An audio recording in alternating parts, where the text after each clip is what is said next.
notification. Me neither.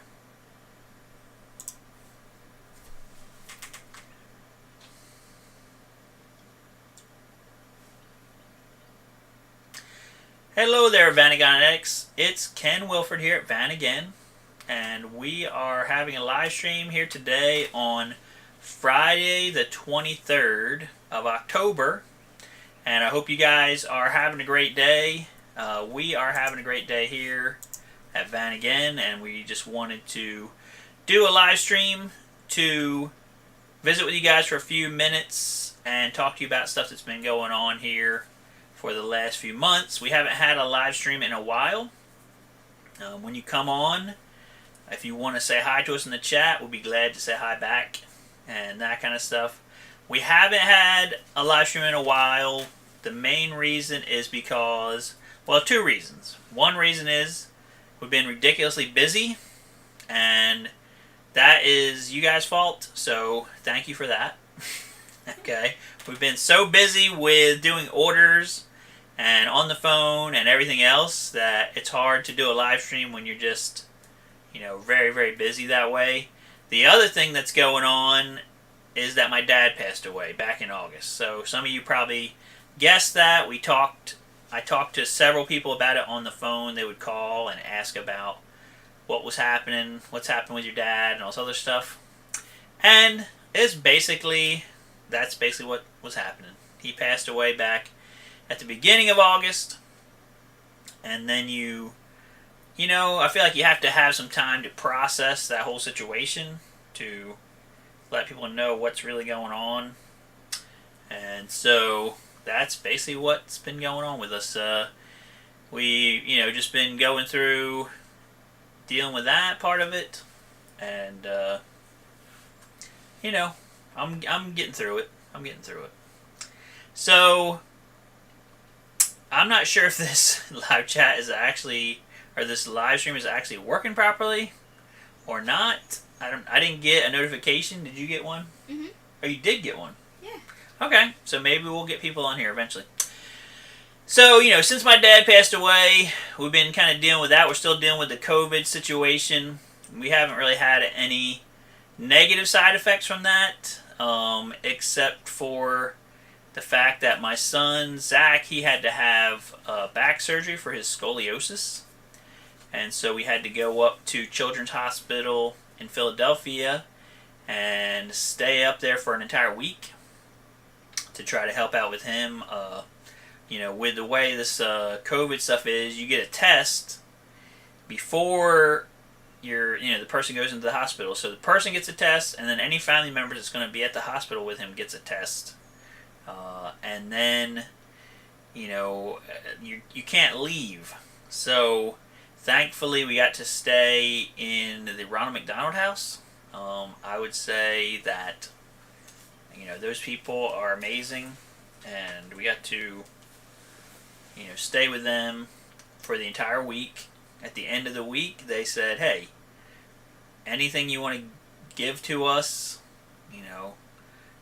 that's whatever you want is what you pay to stay there. And so, I gave them way more than nothing because we definitely appreciated it. So between my dad passing away in the beginning of August, and then my son having back surgery and being in recovery from that since September, and on top of that, we've been super busy with the business. The business has been blowing up, okay, which is amazing. And like I said, I really thank the Lord for that. Thank you guys for that, making it so successful. And we definitely appreciate it. We don't take it for granted. So if you guys are here in the thing and you want to say hi in the chat, please do that. I'll be glad to say hi to you guys. As far as other stuff, okay, I think we talked about this last time. The supply of parts has gotten better. Okay, has gotten better during June, July, August. The supply of parts was getting very difficult to deal with. We were having some major supply chain issues.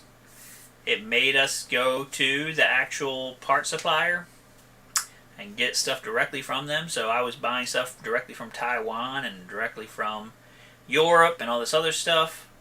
But that's hopefully that's going to help us going forward to be able to continue to have a good supply of parts for people. So that's getting better now. Now that we're into the off season, or whatever you want to call it, it's getting better, and so that's great. When people call me for parts, I'm not like scraping the bottom of the barrel. I can, again, use stuff that I'm happy with. Okay, so that's good. There's some weird stuff happening in New Jersey. So I bought a couple of vehicles. I actually just bought Westphalia yesterday, and I bought a Geo Tracker for my son. But right now in New Jersey, we have a weird situation going on. Our governor has locked down a lot of stuff in the state, and one of the things that has gotten really, really messed up is the DMV.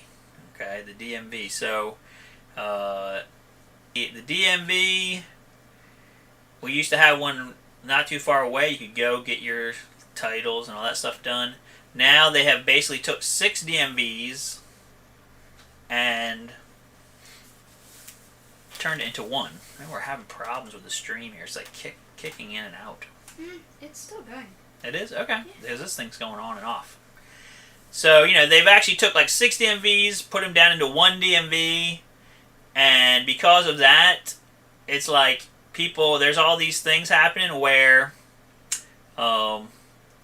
you wind up with people getting there at 3 o'clock in the morning and having to wait, and then you wind up getting a number, and then you by 11 o'clock, and they've given out all the numbers, and you can't get your titles transferred, you can't get your registrations done. It's a mess. Okay, it's a mess right now, and so I don't know if you guys are experiencing anything like that where you're at. Let me know in the chat or the comments. But it's kind of got to the point where I don't even know if I'm going to try to go to the DMV and get things done until it's back to like semi-normal. Because, I got these 2 vehicles. Neither one of them is an emergency to get done. So we might just wait, and wait until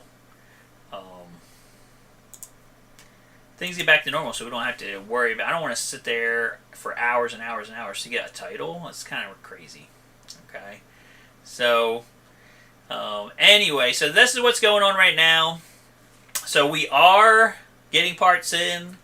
We are getting parts out every day. We are, taking care of customers and doing everything. And my son is doing better from his back surgery. Okay, so everything is doing pretty good. It's just, we're still under the gun as far as the virus goes. No one in my family has got it. We still aren't really allowing people to come here and buy parts, although I have done some things where I leave stuff outside for people and stuff like that. But, we're still trying to keep my mom safe. She is 80 years old and has breathing issues and stuff like that. So, we try to help her out as well. So that's basically what's going on. I wanted to do this stream and not take a long time doing it, to let you guys know about my dad passing away. And a lot of you guys knew him. He was on here multiple times and, talked to you guys about stuff. And I miss him a lot. He's my best friend as a guy. I miss him a lot. But, I know he's in a better place now, and he's not suffering. And I know that, he's also, living in me, as far as he taught me a lot and kind of made me who I am. So I'm kind of trying to, just, honor his memory every day in how I do things and conduct myself and all that kind of stuff as well. Just to make, try to make him proud of me. So, this isn't a big Vanagon stuff and things related video today. And I understand, if you don't really care about any of this. come here as a new viewer and you're like, what is this? He's talking about his dad's passing away? Oh my gosh. But I just wanted to come and talk to you guys about it because it's kind of like the elephant in the room. If I don't talk about it and get it out there, then people are going to wonder about it. And then I have to tell every person individually, yes, this happened, and go rehash it. Okay. So, I mean, I'm going to do it once on here. Hopefully people will see this and be like, okay, I don't have to ask him about it now. He passed away back in early August. We had his funeral, and we're dealing with it the best we can. My mom and him were married for almost 50 years. It was going to be this next year, so it's hard for her. But she's dealing with it. Okay. And, that's really all there is to it. So, the next video we do, the next live stream we do, we should be able to do something a lot more lively and fun for you guys. I hate to do something where we're not doing something fun and enjoyable. But at the same time, when I'm talking to you about this situation, it's a serious situation, and I don't want to be all, 1 minute be talking about this, and then the next minute we're joking about everything, because it's not really appropriate. Alright, so I guess that's it. I haven't had anyone come on here and say anything, probably because people are busy, or maybe they're not even seeing this. I don't even know. We're using a different software. Well, it says there's 4 viewers. It says there's 4 people. Nobody's chatted anything yet, so I don't know. Maybe that's not working.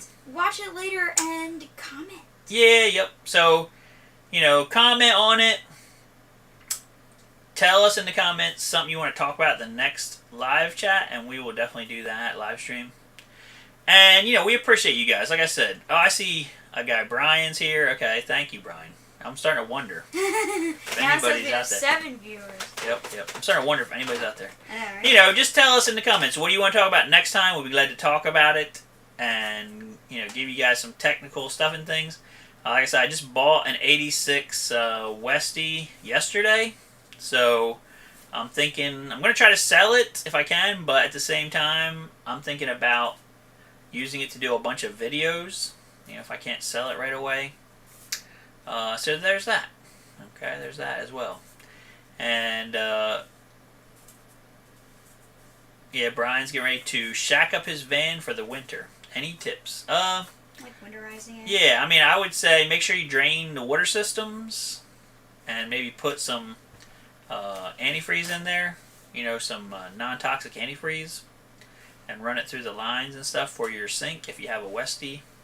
Nobody ever does that, but it's a good idea. And then also have a battery charger, like a trickle charger on your battery for the winter. I would also recommend that, because if your battery goes completely dead in the winter, it'll kill it. Okay, so definitely trickle charger, that. As far as gasoline, I think you fill the gas tank up for the winter, and that keeps the sweating on the inside of the tank down to a minimum. So if you're just storing for the winter, you fill it up, put some of that that gas stuff in there that keeps it from going bad. I'm trying to remember the name of it. Stable. Put that stable in there. And that'll keep that good for the winter time. And some people put them up on jack stands, to keep the tires from getting flat spots on them. But I haven't really had much problems with that. I would leave. You can leave it connected in the van. You can leave the battery connected in the van. It's not a problem. I've tried disconnecting the batteries, and they'll still go dead being disconnected. It's very weird to me. I've did that lots of times, and it sits there for 3 or 4 months, and then you go to hook it back up, and it's dead. And so unhooking it really doesn't do anything.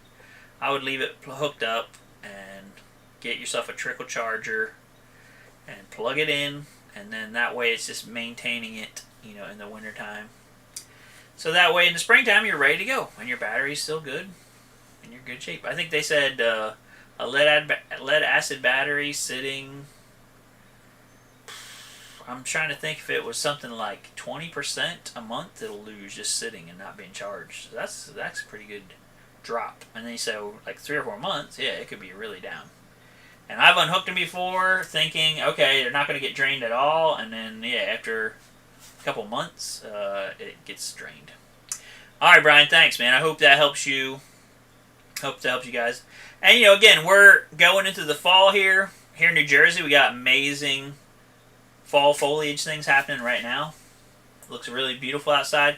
Our temperatures have been like almost like the summer, like 75, and being really nice. So get out there, enjoy it. I mean, to me, right now is when you would want to camp, because you have the daytime it's warm, at night it gets cool, so you don't have to worry about having AC or any of that stuff. You can like go out and camp, enjoy it, be out there in nature and things, and see the trees and the leaves and all that stuff before wintertime kicks in. And who knows? I mean, last winter here was nothing, right? No snow. It really didn't get cold enough to actually snow for real. I mean, it was like fall 2.0 all winter. Yeah, basically. It got to be like in the 40s, and yeah. To us, that's not even cold. We were loving it. And it flurried for like maybe an hour. Yeah, we didn't have any snow last year. We lived next to a lake here, and we wound up not even getting any ice on the lake the entire winter, which is weird That was really and strange. So, yep, it's been a great summer for us. I mean, as our sales, we actually did the same amount of sales as 2019. We did that by the end of August, I believe. Okay, so in other words, our entire 2019 sales fit into between January and August, and we still have September, October, November, December left to get to even do more. So, and like I said, I'm thanking you guys for that, thanking the Lord for that, because this year, it hasn't been like that for everybody, right? A lot of people have been struggling, suffering. I don't take it for granted, but it's been good for us. So if you guys need anything, definitely let us know. We're here to help you guys out. Now, I say all that. On Monday, I'm going to be taking the day off. Whoops. So, I mean, I'll be around this weekend, and if you need something, I can do stuff tomorrow, I guess. But Monday and Tuesday and part of Wednesday, I'm going to take a couple of days off. My wife's birthday's coming up.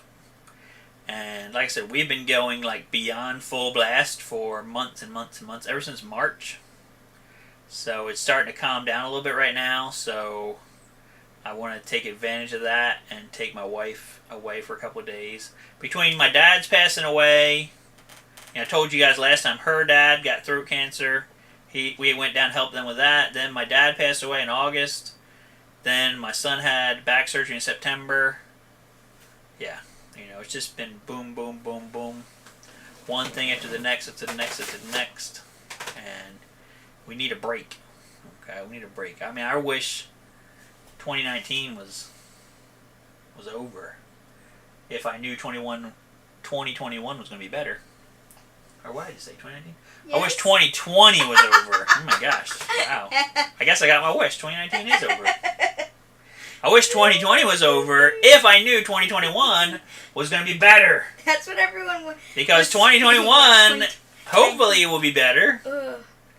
But, yeah, who knows? Maybe it'll be worse. And then we'll be all going, remember 2020, them good old days when we basically were living in heck. That's literally what everyone said about 2019. How bad it was? Everyone had such aspirations for this year, and it just went... Yeah, 2020.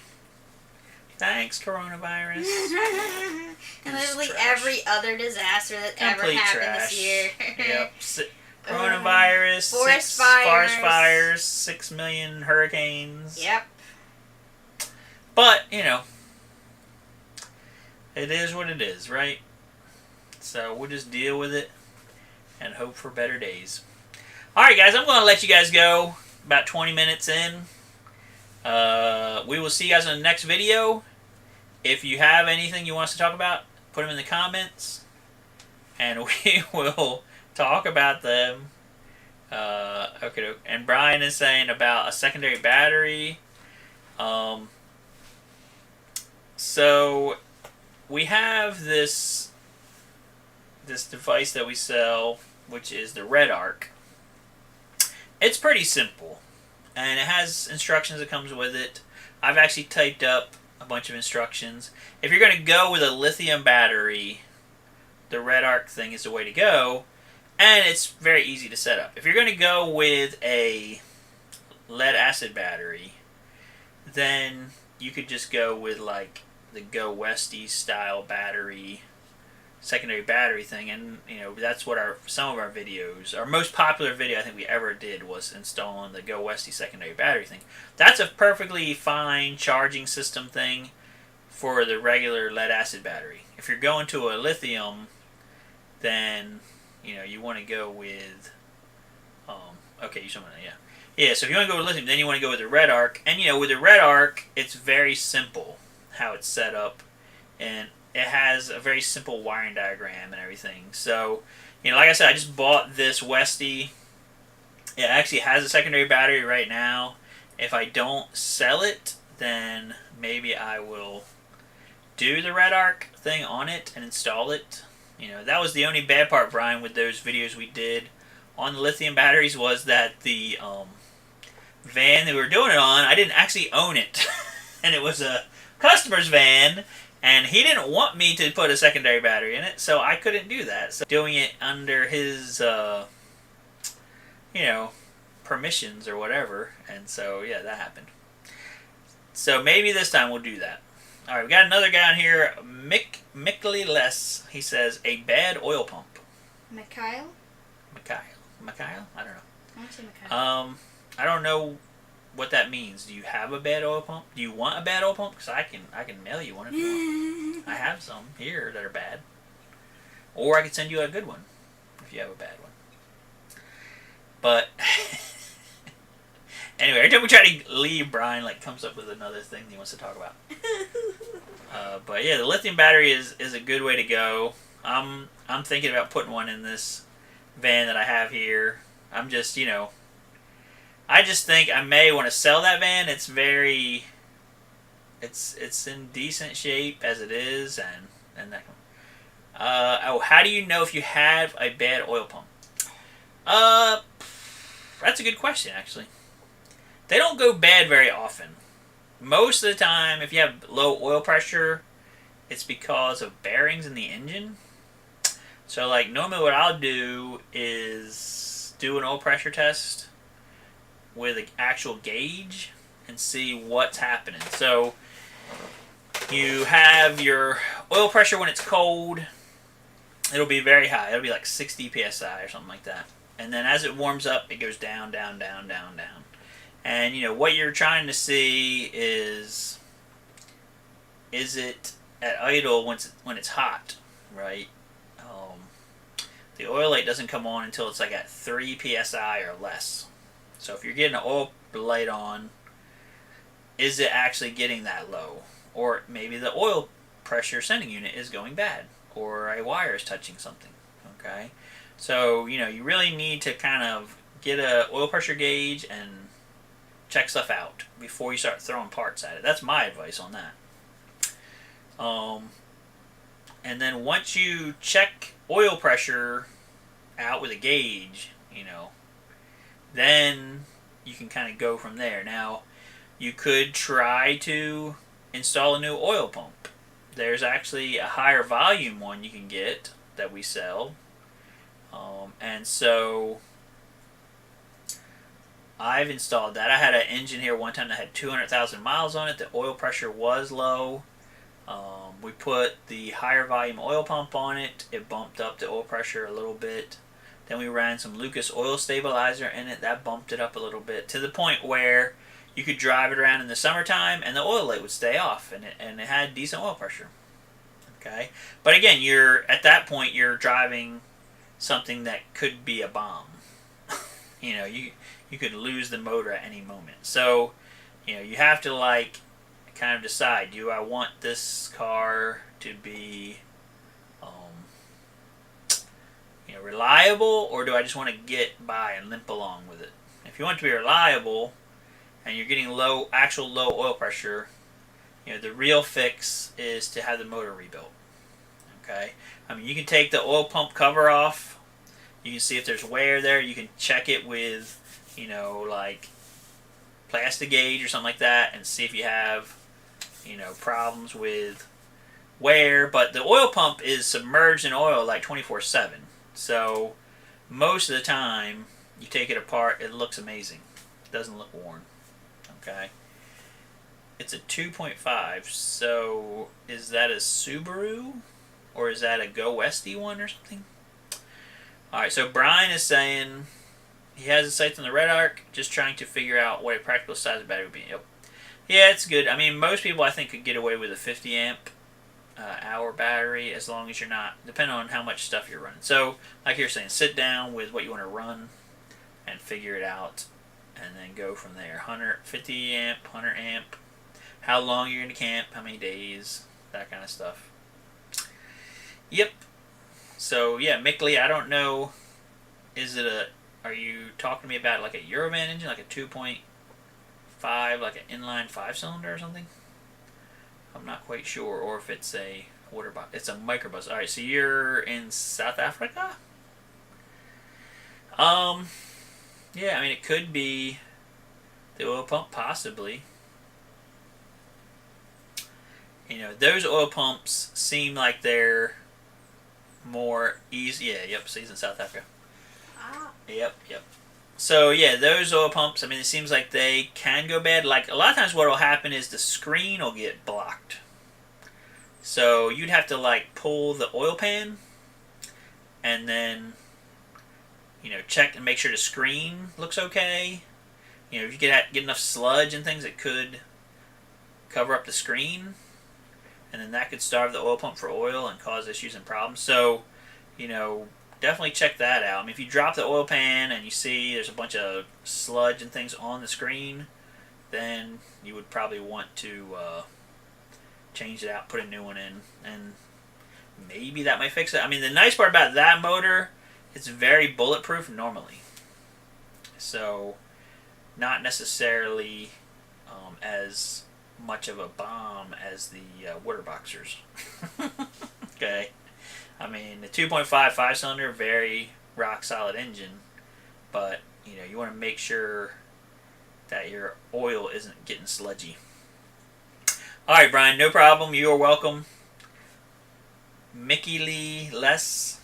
Mikhail. I think it's Mikhail. All right, my daughter says Mikhail. I could be wrong. She's saying. But I think that's what it looks like to me. You are welcome as well. We got Santiago on here. He said, I just bought a truck fridge for my Westie and a 1100 inverter. Best auxiliary battery to run the fridge on and my charge my computer and phone. Yeah, I mean, again, you would be wanting a lithium for that, because you can take the charge down to 80%, right? And it's not going to damage it. If you take a lead acid down to below 50%, it's damaging it. Okay, now it's a lot cheaper, so some people just say, hey, I put a new one in every year. Okay, but to me, that's not really a good way to go. It's like you're just kind of putting a band-aid on the situation. So, alright, so he says, my name is Mikhail. Thanks. Okay. No problem. Yep. So she's smarter than me. That's how she figured that out. I work with the public, and I've had 4 years of, hearing and spelling unique names. Yep. So I've had a lot of practice deciphering the spellings. So Santiago, I can't give you an actual number of how many amp hours you need to use for that. I'd have to sit down and try to calculate it and everything. But there are stuff online that you can put in the different things you want to use, like the truck fridge, the inverter, the computer and phone, you can kind of like plug them into a calculator online, and it'll tell you your, like combined draw thing, and then you can kind of figure out, okay, so if I ran everything, it's going to draw this many amps, okay?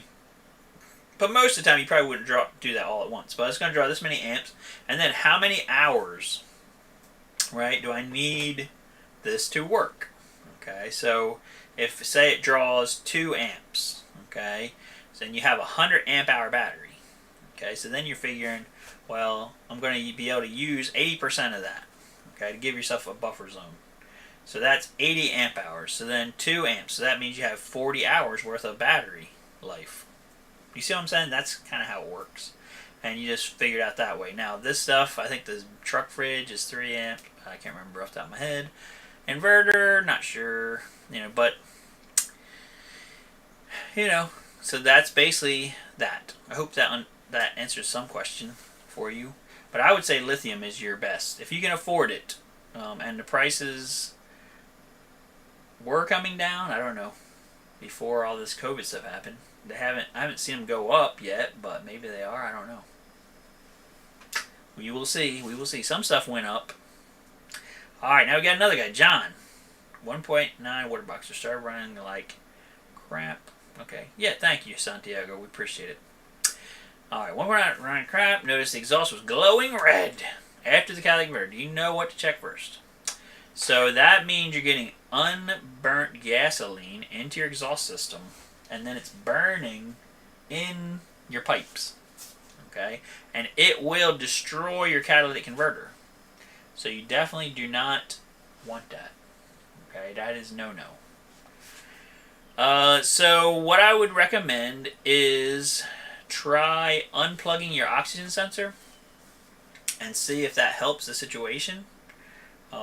They definitely 1.9s more than anything have a problem with the oxygen sensor. They have a problem with some of the other sensors on the engine that will go bad, and then it'll cause this, like, the injectors to just like dump fuel into the exhaust system, or dump fuel into the engine. Then it winds up going into the exhaust system because that doesn't get fully burnt. So what I normally do is, when this is happening, a lot of times the thing will be running bad as well. Like it's kind of like low power, doesn't have good power. Okay, so his oxygen sensor is not connected at the moment. All right, so like it'll have low power. It could also, you could see some black smoke coming out the tailpipe when this is happening sometimes, and you just kind of feel like, oh, it's kind of bogging. Okay, it's kind of bogging. So the computer looks at all the sensors. It looks at the airflow meter. It looks at the temp2. Okay. As soon as you start the car, it looks at them. Now, the oxygen sensor, it has a time delay. Okay, so if you start the car and it actually runs good for a short time, like a few minutes, and then it starts running bad and having low power, okay, or if you're driving it and it has low power and running bad, and you turn off the key and you turn it back on, and it actually runs better for like about a minute or 2 minutes, then you know, okay, the problem is definitely in the oxygen sensor wiring at some point. Okay, so that's a good way to test. Now, if you turn it on and off and it doesn't make any difference, then I would highly suspect a problem with the temp2 sensor or the wiring for the temp2 sensor. Okay, or it could be the airflow meter, but most of the time it's the temp2 sensor. So, turning it on and off is going to narrow it down between the oxygen sensor and the temp2 sensor being the problem. And so if you can kind of figure that out, then you can kind of know where to go next. If it's a problem with the oxygen sensor, you already got it unplugged, but the wiring itself, okay, it's a coaxial wire, and it'll actually go bad inside the wiring harness of the car and cause problems, even if it's not plugged in. Okay, so, find out, like I said, if it has this time delay from when it runs bad or not. Okay, then if it does have a time delay, check into the oxygen sensor. We actually have a kit to replace the wiring for the oxygen sensor from the computer out that you could do if that was the problem. If there's no time delay and it just runs poorly like all the time, you turn it off, turn it back on, still running bad, black smoke coming out, Then definitely look at the temp 2 sensor, which is the blue sensor that's on the thermostat housing. And normally what I do is I check the grounds that are right there. They're underneath of like where the air conditioner compressor would be. You'll see a bunch of brown wires going to the head right there. And then there should be a strap going from there to the firewall by the coil. And some vans, that's not there. The grounding strap is gone. Or the wires that are going to the head look terrible. They're all green and corroded. Okay, all that stuff needs to be in good condition. So clean up grounds. Ground strap needs to be in good condition from the head to the firewall. And then if that's all good, you check the temp 2 sensor itself with like an ohm meter. It has a chart in the Bentley, tells you what it's supposed to read. You check that, see what that looks like. Okay, and like say it's 3,000 ohms or something. Depends on what temperature it is for the day. It'll tell you on the chart. So say it's supposed to be 3,000 ohms. You check at the sensor. It says 3,000 ohms. Okay, great. Now, then you go to the computer. You unplug the computer. And the computer plug in the Bentley, it shows you what each pin in that does. And you want to check the temp 2 wiring in the computer. Because sometimes you'll have a problem where the temp 2 sensor is good. You replaced it. Okay. But then when you check it at the computer, there's a problem where it's reading wrong. Okay. It's not the same reading that you got at the sensor itself. At the computer, it has like a way higher reading or a different reading. And, I've had problems where the temp sensor is bad, temp 2 sensor is bad, the wiring is bad, the grounds are bad. Any of that stuff will make it run bad. Okay, so that's the two things that are the most common causes of the poor running on the 1.9s is the oxygen sensor and the temp 2 sensor. There you go. Alright, so check it out. Let me know what you find, John. And that's pretty much most likely what it's going to be. Alright, well, do we have any other questions before we take off? We were going to leave like 15 minutes ago and then everybody started asking questions. I mean, I like to talk to you guys. I like to answer questions and that kind of stuff. And again, we like to say thanks to you guys for all your thoughts and prayers for our family. I know everybody was praying about and thinking about us with my dad, and all this situation was going on for like 2 years. So it's not been easy, but it's nice that you guys were very nice about it. Yeah, John, no problem. We're glad to try to help you out. And now we're going to, like I said, we're going to keep going. We're going to, be honoring his memory and trying to be acting in a way that makes him proud of us. So we're going to go forward. Alright, so I guess that's it, guys. We're going to leave it at there. Please like, share, subscribe, and again, give us some comments for our next video, things we can talk about. We'll be glad to do that. And we will see you guys on the next video.